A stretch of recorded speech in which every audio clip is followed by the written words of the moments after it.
Hello everyone, Shrimati मोहरी देवी Tapadia girls college के YouTube channel पे आपका स्वागत है। आज हम केमिस्ट्री क्लास में जो टॉपिक आपके डिस्कस करने वाले हैं वो हैं टाइप्स ऑफ हाइब्रिडाइजेशन, जिसमें अपन ने अलग अलग हाइब्रिडाइजेशन हैं वो इसमें देखे थे और उनमें अपन जो एग्जांपल्स हैं उनको अपन यहाँ पर सेटल डाउन कर रहे थे, उनको फिनिश कर रहे थे। देखिए यहाँ पर अपन ने sp की बात कर ली, sp2 की बात कर ली, sp3 की बात कर ली और कल अपने स्टार्टिंग की थी sp3 जो D है और आपके हाइब्रिडाइजेशन वो किस तरह से होता है, जिसमें अपने इसका जनरल इंट्रोडक्शन है वो अपने कंप्लीट हो चुका था और साथ में अपन ने उसका एक एग्जांपल कर लिया था आपके इसमें PCl5 के लिए। देखिए अपन यहाँ पर बात करें तो अपन ने अलग अलग कल एग्जांपल लिखे थे। एक तो लिखा था आपके PCl5, एक आपका TCl4 टेल्यूरियम टेट्राक्लोराइड। इसके अलावा अपन ने दो एग्जांपल और किए थे आपके ClF3 और एक एग्जांपल आपके और था आपके HCF2। देखिए जनरली क्या है कि ये जो एग्जांपल्स हैं ये आपके मैंने पहले भी बताया था कि आपके जो विस्पर थ्योरी है वो इसका जनरली अच्छे से क्या करती है, इसका एक्सप्लेनेशन करती है। फिर भी अपन क्या करते हैं कि एक दो एग्जांपल जैसे जो अपने मोस्ट इम्पोर्टेंट है अपन उनका यहाँ पर अध्ययन करेंगे और साथ में देखेंगे कि इनमें किस तरह से जो ये हाइब्रिडाइजेशन कंप्लीट हो रहा है वो किस तरह से इनमें शो किया जाता है। तो देखिए सबसे पहले बात करें आपके टेल्यूरियम क्लोराइड के लिए। देखिए यहाँ पर जो टेल्यूरियम क्लोराइड है उसके लिए अपन बात करें तो आपका जो टेल्यूरियम है इसका आपके परमाणु क्रमांक होता है आपके 42, यानी आपका इसका 42 है वो इसमें परमाणु क्रमांक आपको इसमें देखने को मिलेगा। दूसरी बात करें इसके इलेक्ट्रॉनिक विन्यास, तो देखिए मैंने आपको एक तरीका बताया था कि किसी भी तत्व के लिए अपन अगर इलेक्ट्रॉनिक विन्यास लिखते हैं तो जनरली आप उसको उत्कृष्ट गैस के आधार पर लिखेंगे। तो एक तो आपके लिखने के आपके उत्कृष्ट गैस के आधार पर लिखेंगे तो आपके इलेक्ट्रॉनिक विन्यास के अंदर एक्यूरेसी आएगी। साथ में ये होगा कि आपको ये पता रहेगा कि भाई ये उत्कृष्ट गैस है उसके आधार पर क्यों लिखा जाता है, उसके बारे में भी पता चल जाता है। अब यहाँ पर बात करते हैं कि यहाँ पर ये क्रिप्टॉन है आपका 36। तो अब बात करें यहाँ पर कितने और बच गए आपके 6। तो अपन ये कह सकते हैं कि 5s2 5p4 जनरली ये है आपके टेल्यूरियम के लिए जो आपके इलेक्ट्रॉनिक कॉन्फ़िगरेशन है वो देखने को मिलता है। अब यहाँ पर अपन बात करें जो टेल्यूरियम है उसकी आपकी ग्राउंड स्टेट की, यानी अपने जो ऊर्जा आरेख है अपन उसमें इसका एक्सप्लेनेशन दिखाएंगे।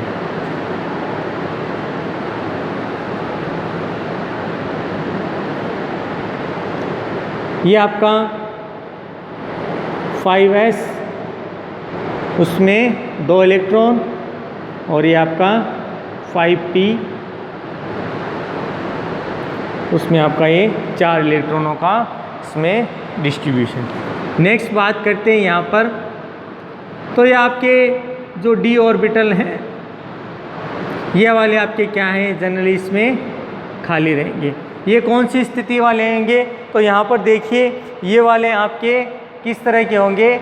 अगर यहाँ पर जुड़ा हुआ लिगेंड अगर आपका दुर्बल क्षेत्र है या प्रबल क्षेत्र है तो उसके आधार पर एक्सप्लेन किया जाता है कि उसमें अंदर वाले डी कक्षक भाग ले रहे हैं या बाहर वाले डी कक्षक। यहाँ पर आपका दुर्बल लिगेंड है तो मतलब यहाँ पर आपका जो ऑर्बिटल काम में आएगा कौन सा आएगा, 5d वाला, नहीं तो आपके यहाँ पर कौन सा ऐसा आपके 4d वाला जो आपके ऑर्बिटल है वो इसमें काम में आता।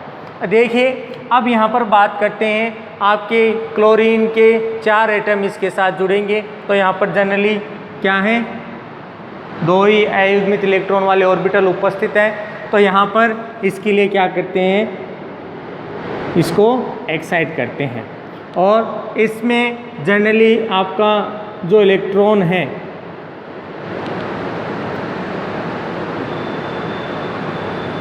वो इलेक्ट्रॉन आपके कहाँ से निकलेगा।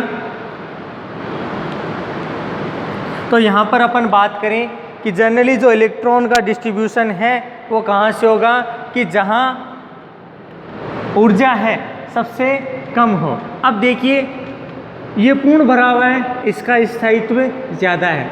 यहाँ पर देखें दो अयुग्मित है, एक पूर्ण भरा हुआ है, मतलब अगर ये अयुग्मित होता पूरी तरह से, ठीक है, तो इसका स्थायित्व ज़्यादा था, या फिर ये पूर्ण भरा हुआ होता तब इसका स्थायित्व ज़्यादा था।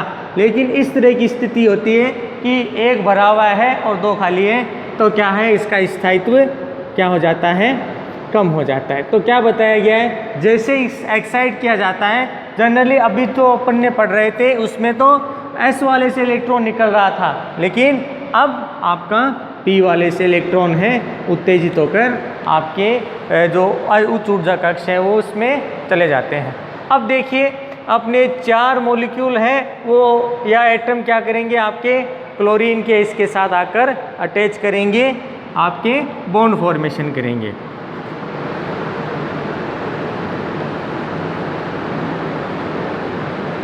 तो अब बात करें TCl4 मॉलिक्यूल के, देखिए अपने को एक तो इस तरह से शो कर दें कि भाई यहाँ पर हाइब्रिडाइजेशन बता दें, एक अपने इसका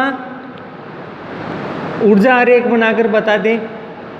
तो यहाँ पर तो किसी तरह का बॉन्ड फॉर्मेशन होगा नहीं, क्योंकि पहले से ही आपका क्या भरा हुआ है, यहाँ पर पूर्ण भरा हुआ कक्षक उपलब्ध है।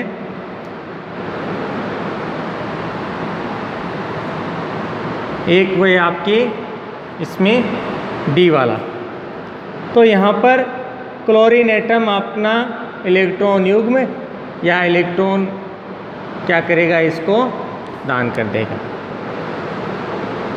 तो देखिए यहाँ पर अपन बात करें तो 4 जो आपके हाइब्रिड ऑर्बिटल फॉर्म हुए थे उसमें जनरली आपको क्या देखने को मिल रहा है कि एक आपका पहले से भरा हुआ है, ये भी हाइब्रिड ऑर्बिटल ही कहलाएगा। ये क्या है, पूरी तरह से इसमें इस तरह से व्यवस्थित है, लेकिन क्या है, पूर्ण भरा हुआ है। इसीलिए ये अब क्या करेगा, ये एकांकी युग्म या यूँ कह दें आपका जो लोन पेयर है उसका आपको ये क्या कर देगा, उसमें लोन पेयर का फॉर्मेशन कर देगा, एकांकी युग्म है वो इसमें बना देगा। यानी अपन जैसे इस तरह से देखते हैं ना किसी कंपाउंड के अंदर, तो इस तरह का फॉर्मेशन क्या है ये कर देगा। बाकी सारे हाइब्रिड ऑर्बिटल अयुग्मित हैं और वो क्या करेंगे, क्लोरीन एटम के साथ अपना इलेक्ट्रॉन युग्म साझा करके बॉन्ड फॉर्मेशन करते हैं।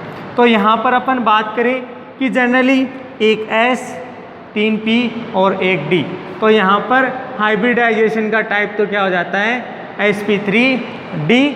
लेकिन यहाँ पर अपन क्या देख रहे हैं कि जो S ऑर्बिटल पहले से पूर्ण भरा हुआ है वो क्या करेगा, एकांकी युग्म का निर्माण करेगा। इसलिए क्या बताया गया है कि जनरली जब इसकी स्ट्रक्चर बनाई जाएगी तो एकांकी युग्म क्या करेगा, अपने निकटवर्ती जो एटम हैं उनको क्या करेगा, प्रतिकर्षित करेगा। मतलब अपने ये कह सकते हैं कि जो क्लोरीन परमाणु इसके निकटतम होंगे ये उनको आपके प्रतिकर्षित करेगा, जिससे क्या है, इसकी जो आकृति आपके बात करें कि ट्राइगोनल बाइपाइरामिडल बननी चाहिए थी, अब क्या हो जाएगी, उसमें विकृति आ जाएगी। और विकृति आकर वो इसको क्या करेगा, इसमें ये इसको चतुष्फुल के रूप से क्या कर देगा, व्यवस्थित कर देगा। और क्या बताया गया है कि ये इस प्रकार व्यवस्थित होता है कि इसमें ये चतुष्फल के स्ट्रक्चर का फॉर्मेशन हो जाता है। अब देखिए इसमें चतुष्फल के स्ट्रक्चर का फॉर्मेशन किस तरह से होता है, तो यहाँ पर अपन इसकी स्ट्रक्चर की बात करेंगे। आपको ये तो पता चल गया होगा कि एकांकी युग्म का फॉर्मेशन कौन कर रहा है कि 5s में जो 2 इलेक्ट्रॉन पहले से भरे हुए हैं वही क्या करते हैं, यहाँ पर एक आपके एकांकी युग्म का निर्माण कर देते हैं, उनको बना देते हैं। तब यहाँ पर अपन बात करें इसकी स्ट्रक्चर की, तो देखिए स्ट्रक्चर में अपन यहाँ पर करें तो अपन ने कहा था कि यहाँ पर जो इलेक्ट्रॉन युग्म है या एकांकी युग्म है और वहाँ पर व्यवस्थित होगा जहाँ से ये क्या करे, अधिकतम जो है न्यूनतम प्रतिकर्षण करे, जिससे बॉन्ड एंगल कम से कम प्रभावित हो। तो ये जनरली आपके अपन बात करें आपका जो टेल्यूरियम परमाणु है वो इसके इस स्थिति पर व्यवस्थित होता है, ये इसमें इस तरह से व्यवस्थित हो। और क्या बताया गया है कि यहाँ पर ये जो है ये इसको भी प्रतिकर्षित करेगा, इसको भी प्रतिकर्षित करेगा, मतलब प्लेन में उपस्थित है त्रिकोण के रूप में, त्रिभुज के रूप में, तो क्या है कि ये इसको भी प्रभावित करेगा, इसको भी, और ऊपर वाला जो क्लोरीन है उसको भी प्रभावित करेगा और नीचे वाले क्लोरीन को भी प्रभावित करेगा। तो क्या बताया गया है कि यहाँ पर टेल्यूरियम क्लोरीन के बीच जो आपका अक्षीय बंद कोण होता है जनरली आपके 90 डिग्री होना चाहिए था, अब ये 90 डिग्री से क्या हो जाता है, रिड्यूस हो जाता है, कुछ कम हो जाता है। तो क्या बताया गया है कि जनरली ये 89.5 या इसके कुछ लगभग मान है वो इसमें बॉन्ड एंगल इसका इतना प्राप्त होता है। और क्या साथ में क्या बताया गया है कि ये इसको आपके क्या करेगा, इसमें प्रतिकर्षित करेगा, जिससे क्या है कि इनका बॉन्ड एंगल इस तरफ घूमेगा। मतलब क्या है कि ऊपर वाली जो स्ट्रक्चर है वो इसमें, अब देखिए आपकी जो स्ट्रक्चर फॉर्म हो रही है, इस स्ट्रक्चर को अपन एक तरह इस तरह से घुमाएं तो ये बॉन्ड भी नीचे की तरफ, ये भी झुक रहे हैं, तो आपको देखने से ऐसा लग रहा है कि ये क्या है कि ये चतुष्फल के रूप से क्या हो जाता है, व्यवस्थित हो जाता है, जिसको अपन टेट्राहेड्रल भी बोल सकते हैं। जनरली अपन ने देखा था कि जो टेट्राहेड्रल फॉर्मेशन है वो आपके sp3 हाइब्रिडाइजेशन में होता है, लेकिन आपके एकांकी युग्म की उपस्थिति के कारण जो sp3d आपके TCl4 के अंदर है उसमें एकांकी युग्म की उपस्थिति से उसमें क्या हो जाती है, विकृति आ जाती है। तो इसको बोला जाता है विकृत चतुष्फल के संरचना। ध्यान रखना है, सिर्फ अगर चतुष्फल के लिखा है तब तो सीधा का सीधा क्या हो जाता है, गलत हो जाता है। और जब ये लिखा जाता है विकृत चतुष्फल के या डिस्टॉर्टेड टेट्राहेड्रल स्ट्रक्चर फॉर्म होता है, तब क्या है, एकदम से राइट होता है। और ध्यान में रखना है ये जो एकांकी युग्म है कभी भी मुख्य संरचना के अंदर इसको नहीं गिना जाएगा, मतलब ये वाला भाग इतना इतना क्या हो जाता है, पूरा का पूरा छिप जाता है और ये बॉन्ड एंगल आपका कुछ ना कुछ इधर की तरफ झुक जाता है। तो उसकी वजह से क्या है कि इसमें चतुष्फल की संरचना है वो इसमें आपके फॉर्म की जाती है, इसमें बनाई जाती है। तो ये सबसे मोस्ट इम्पोर्टेंट आपके एग्जाम्पल था TCl4 के अंदर। अब देखिए नेक्स्ट अपन बात करते हैं यहाँ पे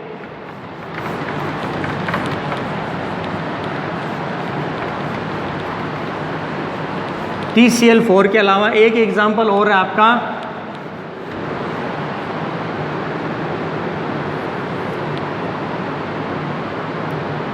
ClF2, आपका इसमें थर्ड एग्जाम्पल है, सॉरी HCF2, जीनोन डाइफ्लोराइड। तो देखिए यहाँ पर भी अपन बात करें तो जीनोन के लिए आपका परमाणु क्रमांक कितना हो जाएगा, 54। अब यहाँ पर भी अपन बात करें इलेक्ट्रॉनिक विन्यास इस तरह से इसमें व्यवस्थित हो जाएगा, इसमें भी आपके ग्राउंड स्टेट और वो आपको जनरली इसमें देखने को मिलेंगी। मैं यहाँ पर जो एक्सप्लेनेशन करने वाला हूँ मेन आपकी जो स्ट्रक्चर है उसी से रिलेटेड करूँगा। और यहाँ पर अपन बात करें इसका परमाणु क्रमांक अपने बोल दिया 54, ठीक है। एक तो तरीका ये है कि अपन इसको सीधा लिख दें कि 54, ठीक है। एक इसमें तरीका है कि आप इसको इसके आधार पर लिखें, क्रिप्टॉन के आधार पे। तो यहाँ पर एक तो आ जाएगा आपके 4d10, तो ये हो गए आपके 46। फिर 5s2 और लास्ट आपका जो आ जाएगा 4p।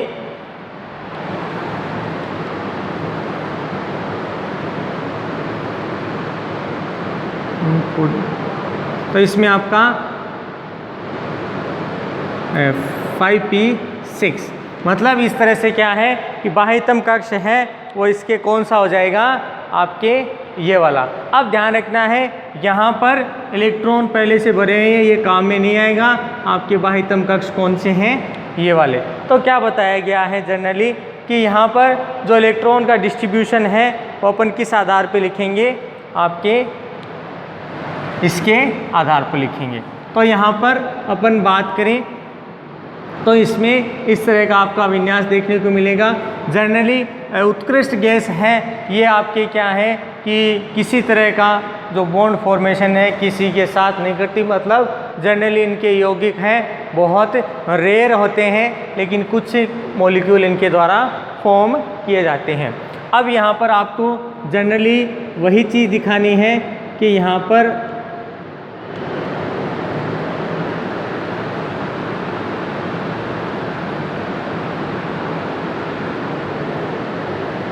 ये आपका 5s, ये 5p और नेक्स्ट आपका ये ऑर्बिटल आ जाएगा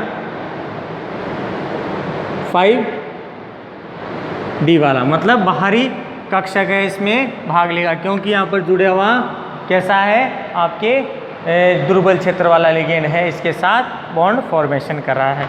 अब यहाँ पर बात करें ग्राउंड स्टेट के अंदर तो ये इस तरह से हो जाएगा, लेकिन जब जैसे ही इसको एक्साइट किया जाता है तो क्या बताया गया है, यहाँ का एक इलेक्ट्रॉन एक्साइट होकर बाह्यतम कक्षकों में यहाँ पर चला जाता है। अब देखिए अपने पास अपन देखिए कि कितने हाइब्रिड ऑर्बिटल का फॉर्मेशन हो गया यहाँ पे। तो यहाँ पर 2 हाइब्रिड ऑर्बिटल जनरली अपने पास अयुग्मित अवस्था में हैं और 3 ऐसे हाइब्रिड ऑर्बिटल हैं जो क्या है, पूर्ण रूप से यहाँ पर भरे हुए हैं। तो नेक्स्ट अपने इसमें बात करें कि इसी मॉलिक्यूल के लिए HCF2 के लिए, तो यहाँ पर आपका ये पूर्ण भरा हुआ। फिर बात करें इसमें ये 2 ऑर्बिटल पूर्ण भरे हुए और इसके साथ आपका जो फ्लोरीन है वो बॉन्ड फॉर्मेशन करेगा और यहाँ पर भी आपका एक जनरली बॉन्ड है, ये फॉर्मेशन यहाँ पर देखने को मिलता है। और ये इस तरह से क्या करेगा, sp3 डिहाइब्रिडाइजेशन इसके अंदर प्रदर्शित करेगा। अब देखिए यहाँ पर अपन बात करें कि भाई इसने इस तरह से बॉन्ड फॉर्मेशन कर दिया, 2 अयुग्मित आपके ऑर्बिटल थे, उसके साथ फ्लोरीन ने अपना बॉन्ड फॉर्मेशन कर लिया। अब यहाँ पर 1 2 3 ऑर्बिटल ऐसे हैं जो क्या है, आपके पूर्ण भरे हुए हैं। तो ये वाले जनरली क्या करेंगे, एकांकी युग्म का निर्माण करेंगे। अब जनरली ये पूछा जाता है कि आपके HCF2 में किस तरह की संरचना का निर्माण किया जाएगा। अब एकांकी युग्म है तो मुख्य संरचना के अंदर क्या करेंगी, ये भाग नहीं लेंगी। तो इसके द्वारा किस तरह की संरचना बनाई जाएगी, अपन इधर देखें। तो सबसे पहले ये ध्यान रखना है कि एकांकी युग्म वहाँ व्यवस्थित होंगे जिससे अधिकतम क्या हो, आपके प्रतिकर्षण इसके द्वारा किया जा सके, या इसको जो एकांकी युग्म है ये सबसे ज़्यादा क्या करेगा, आपको जो बॉन्ड है उसको प्रभावित करेगा। और दूसरी चीज़ इसमें ये कभी भी मुख्य संरचना के अंदर भाग नहीं लेंगे। तो इसके द्वारा अपन बात करें, क्योंकि अपने संकरण का टाइप तो क्या है, sp3d है, तो आपकी संरचना भी उसी तरह से बनेगी। तो यहाँ पर अपन बात करें, ये आपका जिनोन, अब इसके साथ यहाँ पर 2 एकांकी युग्म और 1 एकांकी युग्म यहाँ पर, मतलब आपकी जो इक्वेटोरियल पोजीशन है वहाँ पर तीनों पर क्या देखने को मिल रहा है कि आपके एकांकी युग्म यहाँ पर व्यवस्थित हो जाएंगे। और इस पोजीशन पे आपके फ्लोरीन आ जाएंगी, अक्षीय पोजीशन पे। तो क्या बताया गया है, इसके द्वारा आपके विकृत रेखीय संरचना का या डिस्टॉर्टेड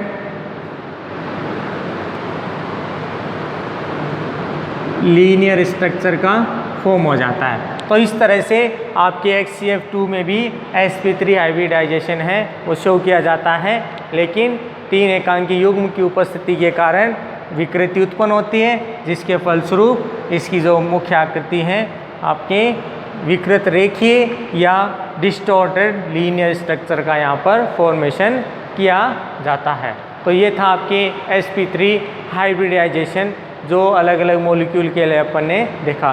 तो स्टूडेंट्स, होप यू आपको ये वीडियो पसंद आएगा। इस वीडियो को ज़्यादा से ज़्यादा लाइक करें, शेयर करें और इस वीडियो से रिलेटेड जो नोट्स हैं वो बनाते रहें। और इस वीडियो को देखने के लिए धन्यवाद।